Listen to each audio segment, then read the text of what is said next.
Hey everybody, I'm back. I'm back. That's right. I'm here to give you another review of Sex and the City. That's right. I'm here to blow up all the crap that you were fed watching this show and all that crap that you believed in. Believing in fairy tales and Prince Charming and fairy godmothers and all the other crap this show was feeding you, and you ate it up and you loved it. Well, I'm here to set the record straight. Okay, welcome to my channel. I am Diego, and what I talk about here is the original show Sex and the City, not that piece of shit that came out recently and Just Like Crap. I've already reviewed that show. That show's a piece of shit. Don't watch it, but if you want to watch it, my videos are already on here if you want to watch what I thought about that piece of fucking shit. But we're not talking about that today. Today we're going to talk about the original show, Sex and the City, which came out in 1998. Late 90s, early 2000s. I was a big fan of the show, just to get that out of the way. Okay, no, I'm not gay. That's why it's called I'm a Straight Man's Point of View. I was the only straight guy I knew that was watching the show on a regular basis back when it first came out. Okay, I've been watching the show for a long time. Okay, I was a fan way back in the day when the show first came out. All right, so I know what I'm talking about. I've seen every single episode of Sex and the City. I just haven't watched them in a long time. Okay, so I'm watching them again right now in order to review the episodes. I'm older now.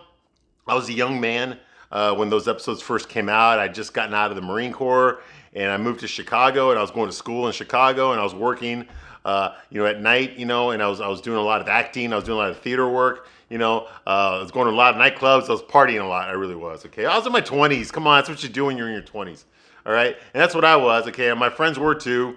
So I worked with a lot of girls, a lot of beautiful women, a lot of actresses or aspiring actresses. A lot of models, aspiring models. I worked with a lot of theater people. So yeah, there's a lot of gay guys there. Yeah, and they all watched the show too. Okay, but none of my straight friends were watching the show. So the only reason I started watching it was because I had HBO already because I was watching Sopranos, and I love Sopranos, and I watched Oz too. But what I really liked about the show was that all the girls that I liked, the hot girls that I knew, were watching Sex and the City, and they're all talking about it. Okay, and I didn't know who the fuck these characters were, so I started watching it to find out what these girls were talking about. Okay, I think some girl told me, "Hey, well, you need to watch it before before you give your opinion. You don't even know what the hell you're talking about, Diego. You're not anything about women. You didn't watch Sex and the City." Fuck you, you bitch. Anyway, you lesbo. But anyway, the point is that I watched it. Okay, I watched it. I liked it. I actually liked the show. Now, having said that, I liked the show. There was only one real thing I found wrong with it, and it was a big thing. It really was. Okay, no pun intended. The only problem I really had with the show was the way they were treating the straight guys. The way that the straight men were being represented on the show was complete fucking bullshit. I did not buy it at all. This is what happens when you get gay guys, lesbians, and feminists to write a story about heterosexual relationships, okay? Who ends up being the butt of every joke? The straight guy does, okay? And the straight guys were all fucking pieces of shit. They're all stupid. I did not understand who these guys were. Now, every once in a while, they got it right. They did get it right every once in a while, okay? And when they do, I admit that here. I was like, yep, they got it right. They got it right. And I've already admitted it here. Okay, that was correct. A guy really would say that. A guy really would act that way. Even recently, I've done that. Like when they went to Atlantic City. But the point is that every once in a while they got it right, but most of the time they got it wrong. So I'm here to set the record straight. I know a lot of young girls were watching this show back in the day. A lot of 13-year-old girls and 14-year-old girls were watching this show. Okay, and they're thinking like, oh, I know everything about men now because I watch Sex and the City. No, you don't know shit. If all you know about men is from watching Sex and the City, you don't know a goddamn fucking thing. Okay, this show does not teach you what a man is. Okay, these are ideas of what men are. Okay, these are parodies of men. These are characterizations, the cartoon characters of men, but they're not real straight men. Okay, so I'm here to set the record straight and tell you what's real and what's not real. Okay, so like I said, I've watched every single episode of the show, and I'm a big fan. Okay, now having said all this, okay, if you're easily triggered here, if you're watching me right now, okay, and you are easily triggered, okay, get the fuck out. Okay, because I'm going to trigger you, okay, and I'm going to do it over and over again. All right, because I do not censor myself here. I'm going to tell you the honest God truth. Okay, just imagine that it's 2002 and it's Sunday night and a new episode of Sex and the City just came out and you watched it for the first time. The whole world watched it that night. And then the next day at work on Monday, you and your friends are all talking about it, okay? That's the way I'm going to talk about it here, okay? Which means I'm not going to fucking spare your fucking feelings, all right? I'm going to talk to you I'm older and wiser now than I was back then. Okay, remember, this was back when I was in my 20s, all right? But I still, most of the stuff I think is still the same as it was back then. So if that's going to bother you, I don't censor myself here, okay? Get the fuck out. Okay, now I am wrong about certain things. I get that. And some of you correct me on the comments. Thank you for correcting me. Because I do get things wrong every once in a while. You know, I'm not perfect. But basically, I'm telling you what a straight guy would think in these situations. What they would do, how they feel, how they would do it. You know, not necessarily the way the show describes it, but the way a guy really would do it if he really was that type of a guy. Okay, having said all that, let's move in here with this episode's review. Okay, this is Sex and the City, season 5. Yeah. Season 5, episode 4. Season 5, episode 4 of Sex and the City. The title of this episode is called Cover Girl. Okay, Cover Girl. Excuse me. Okay, so it starts off with Carrie is talking to her publishers. Okay, she's got 2 publishers. They are Amy Sedaris and Molly Shannon. I don't know their characters' names, okay, but I know who Amy Sedaris and Molly Shannon are. Amy Sedaris obviously is from Strangers with Candy, you know, and right now she's on The Mandalorian. Okay, and Molly Shannon, well, you remember her from Saturday Night Live. She was Mary Catherine Gallagher, you know. I don't know what the fuck she's doing now, but she shows up every once in a while. Well, these are basically 2 nerd girls, and they're her publishers, and they're going over book covers for Carrie's new book. They're gonna publish a book about her column. Okay, all they really need her to do is write the intro to it and make sure she's got a positive frame of mind about dating in general, that she still believes that true love is out there.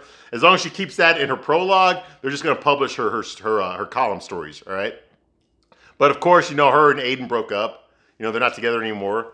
You know, she called off the wedding, so she's single now since last season, and she's kind of bitter about it, and just, you know, she thinks that maybe she's too old.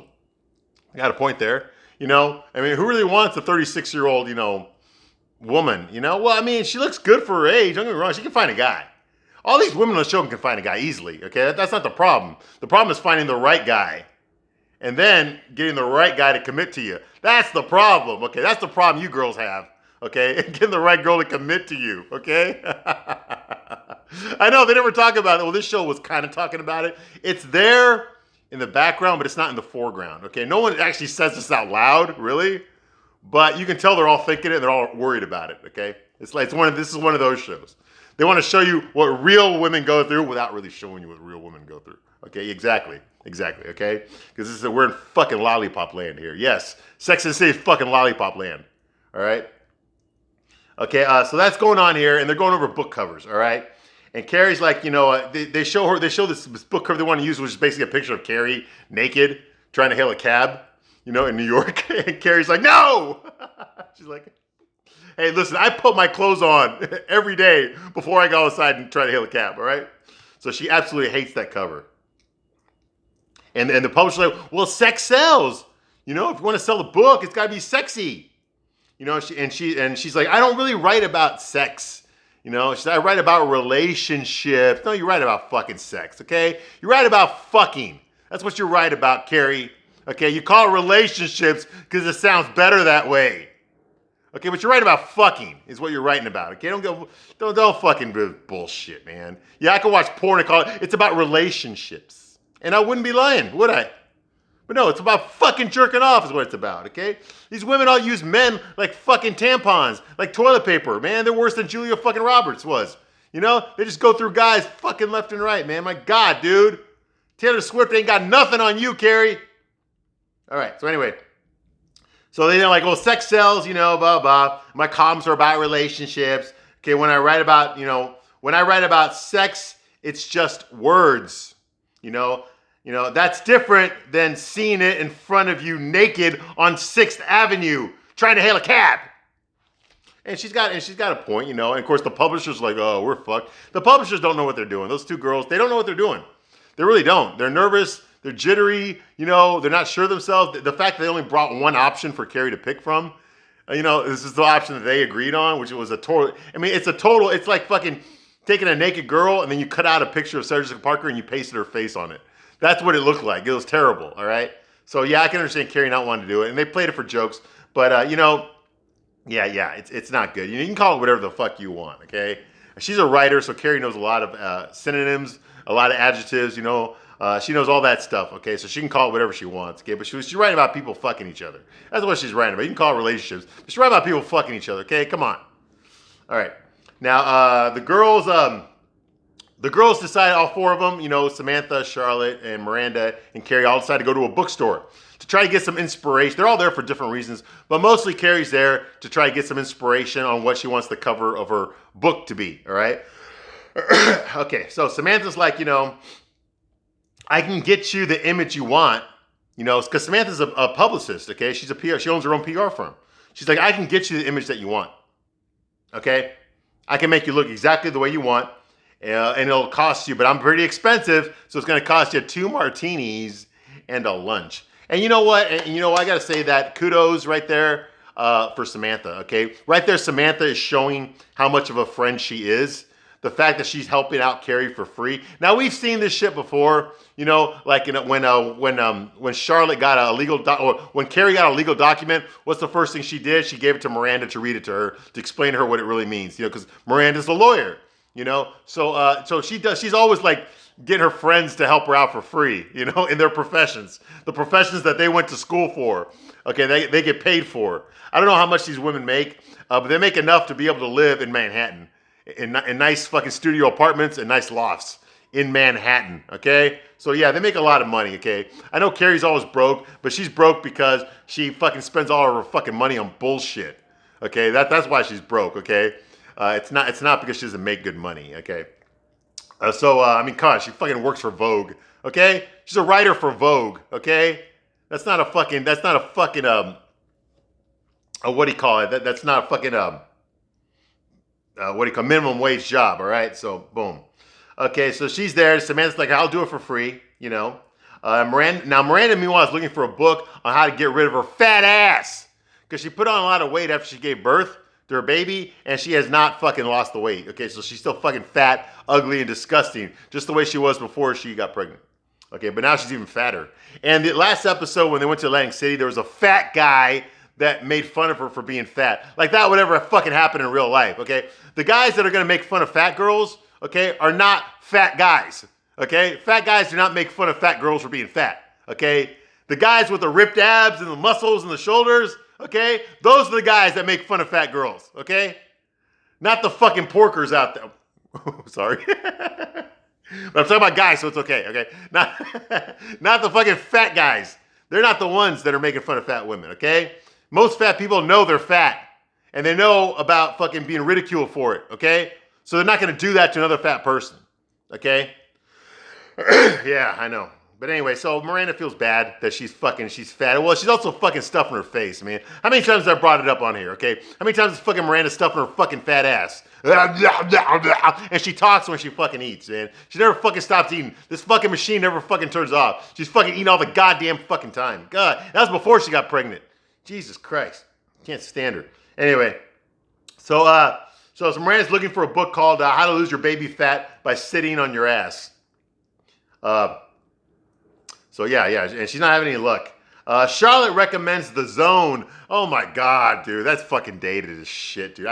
I forgot about The Zone, honestly, until I saw this episode.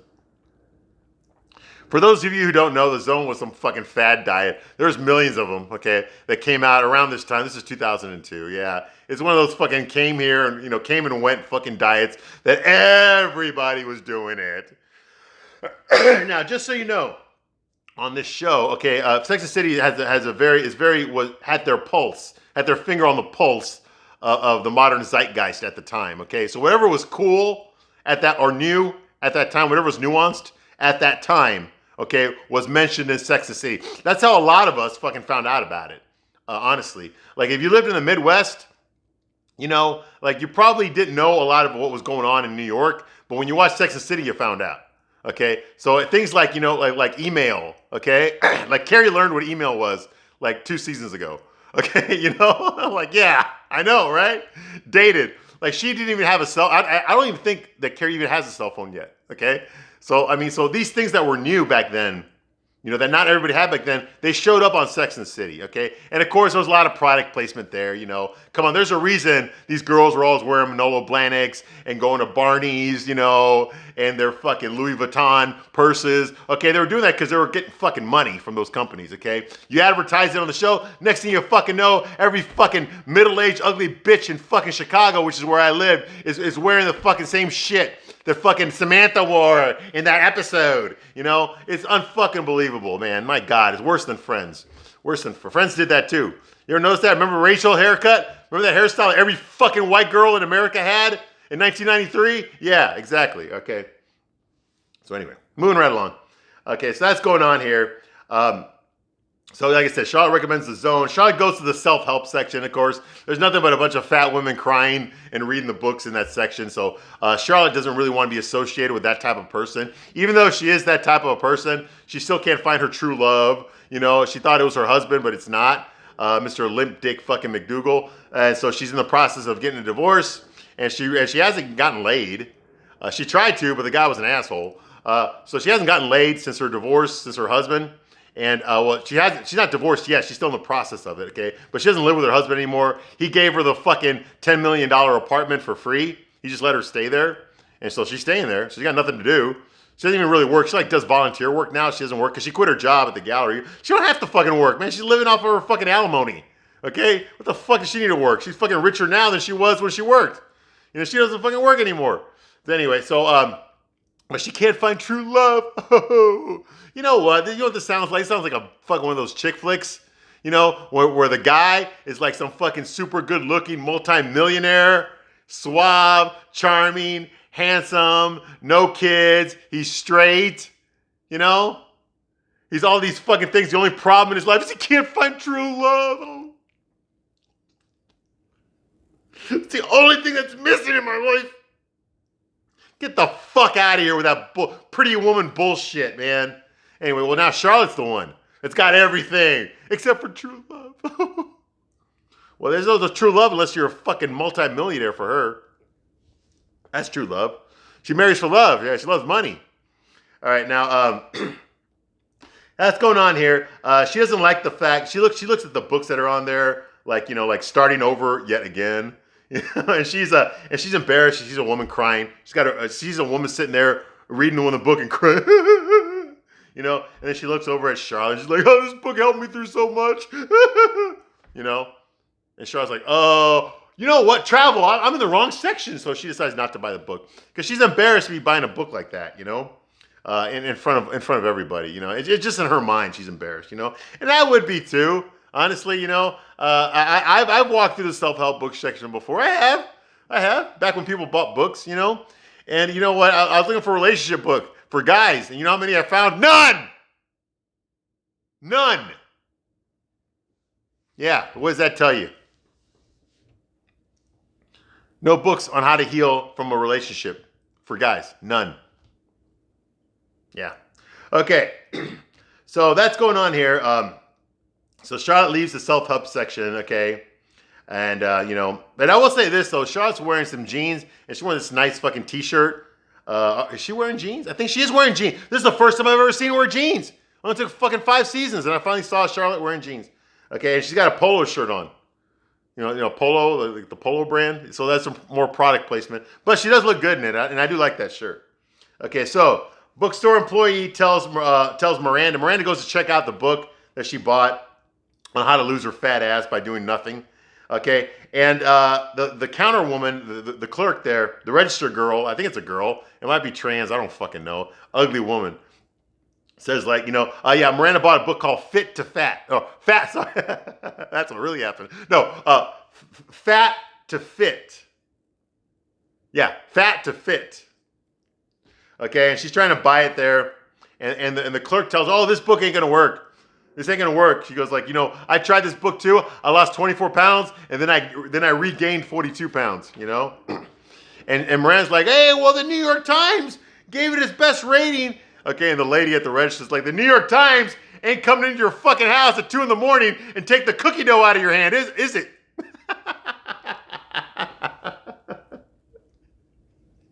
Say, do Weight Watchers. That's much better.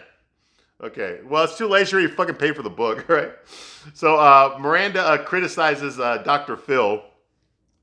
There's a Dr. Phil book. Yeah, because he was the thing back then. He still is, I guess. But yeah, Oprah blew him up into something incredible. Now, you that fucking bitch out there, Cash Me Outside. Yeah, you can thank her career, her multi-million-dollar career to that asshole. All right. So Miranda criticizes Dr. Phil. Charlotte goes. Charlotte, like I said, Charlotte's too embarrassed to actually go to the store and buy the book that she wanted. So she goes online. She goes on Amazon.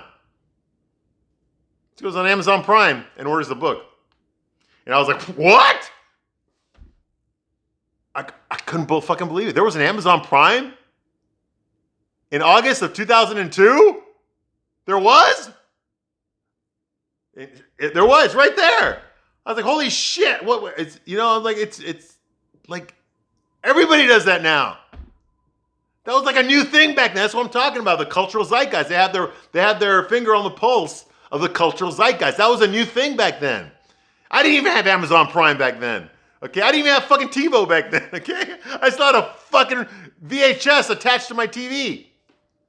And I'm like, oh my god, like she's on Amazon Prime, ordering the fucking book she wanted, and of course they're trying to sell her other books while she's on there. And they still do that today. Of course nobody buys books anymore. They just have a Kindle now. But back then, yeah, she bought her book online from Amazon. I was like, that's something you say in 2022. You didn't say that in 2002, but I guess you did. Like I said, there's rich white women. They have access to all this shit, man. I was poor. I was pretty much poor. Yeah, I was. So I didn't fucking have. I mean, I had internet, but I didn't buy things online. Not really back then. I did sometimes. So Miranda. So Charlotte buys her book there. It's got free shipping. So it's basically a commercial. It's a 30-second commercial for Amazon Prime. I know. All right. So Samantha notices the delivery man. He goes to her office. She's at Samantha's office. The delivery man shows up, and she looks at his cry. Oh, nice package. So you know where this is going to. Basically, she's like, will you help me open the package? So she's being a slut like usual. And hey, let me tell you something, okay? I know this show's a dramedy, but seriously, something like that you would get fired for, okay? You would get fired for that, all right? If you were fucking getting fellatioed on the job, in your uniform on the job, while you're punched in, it doesn't matter who the fuck it is, you would get fired for that, all right? But this show makes it off like, oh yeah, I do it every Tuesdays and Thursdays at 2 o'clock. Get the fuck out of here. This is bullshit. Anyway, she's blowing the guy. Carrie walks in because I guess Samantha forgot that she had an appointment with Carrie. She was going to help Carrie with her look for the book. And so Carrie walks in on Samantha giving the UPS guy basically. They don't call it UPS, they call it something else. They're giving the guy the fucking blowjob. So now Samantha's embarrassed, so she stops giving the guy the blowjob. And of course, Carrie saw all of it. So I don't know what fucking Carrie is so freaked out about. I mean, Samantha talks about blowjobs every fucking day. It's only a million. She's already pictured this in her mind, 500 million times. To see it in actuality is like, it should be no big deal for her. But, oh well, like Carrie's never given a blowjob, right? Get the fuck out of here. Okay. So anyways, that's going on here. Okay.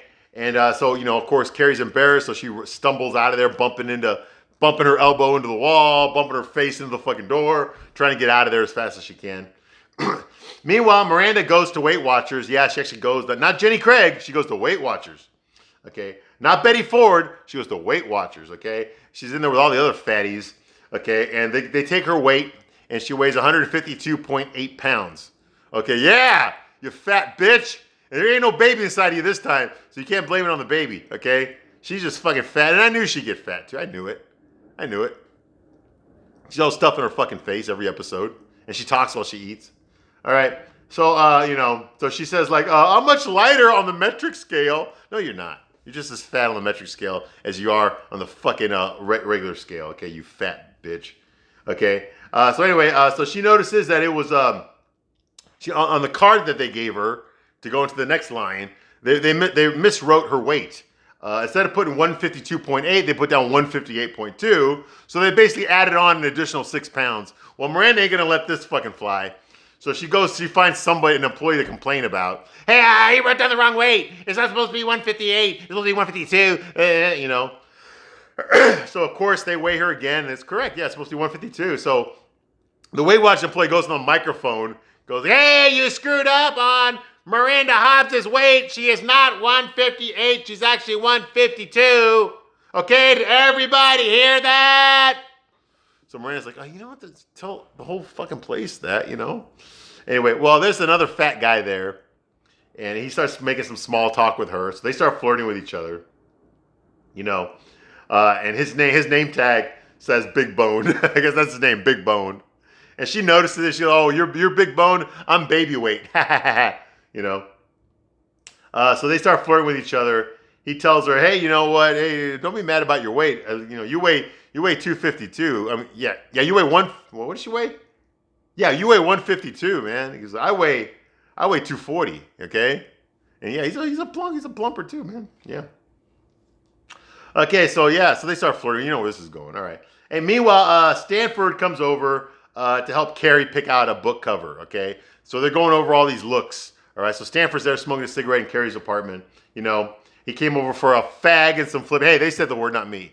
Okay, he came over for a fag and some flipping. He's smoking cigarettes, and this was to flip through magazines to try to find the perfect dress for Carrie to wear for her photo shoot for the cover of her new book.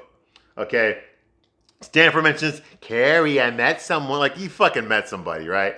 Okay, his name is Marcus, and he's a dancer on Broadway. Get the fuck out of here. Okay, I'm not gay. And I don't pay attention to gay relations, okay? But Stanford, come on, man. Come on. Ladies, gay guys out there, Stanford, you really think he's going to pull a 10 when it comes to guys' looks? Okay, you think so? Because I don't, okay? I may not be gay, but I know that gay men are attracted to physically beautiful men, okay? Just like straight guys are attracted to physically beautiful women, okay? Is it shallow? Yes, okay? But so that's just the way men are built, okay?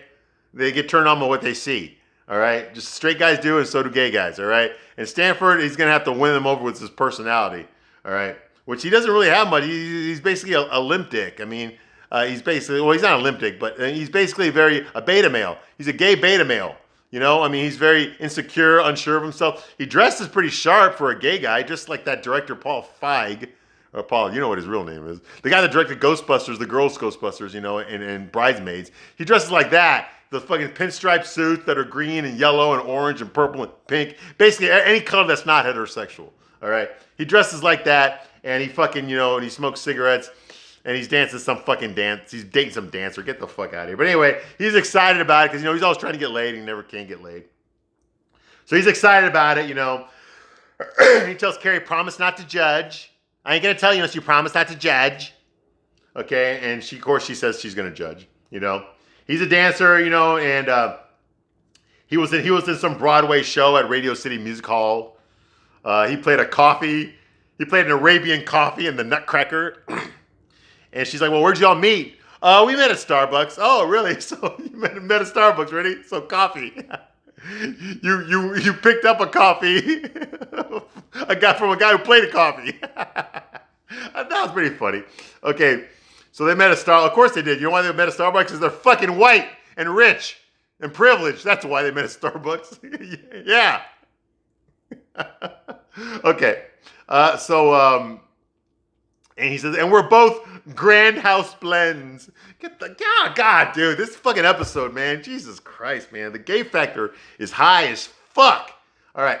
So Samantha calls and tells Carrie to lighten up over her giving a blowjob, you know, because they haven't spoken since she walked in on her blowjob. And she lined Carrie up for her stylist to get the sexy chic look that they talked about for Carrie. So Samantha wants to handle it. Carrie wants Stanford to be there because he's gay and bitchy, which is exactly Carrie's target audience for this book. Okay? Yeah, and it's not just your target audience for the book, Carrie. It's the target audience for this fucking show, too. All right, gay and bitchy, yeah. You said it right there. They said it, not me. Okay, so Stanford says, like, Marcus and I might have plans on Saturday. Why did you volunteer us to go? You know? Yeah. Well, and Carrie tells her, because you're gay and bitchy, which is exactly my target audience. See, me, a straight guy, I'm not the target audience of this show. They didn't make the show for me. That's why I got to call it out. All right. So, so here goes. So the thesis of this episode is, should you judge a book by its cover? Should you judge a book by its cover? So Amazon sends Charlotte that book that she wanted on how to start her life over again. And they, of course, they have some other book recommendations for her. Some really good ones like Love Hurts, You Don't Have to. These are all real books, by the way. Lonely women, no men. I'm fine now, but you should have seen me yesterday. Reservations for one.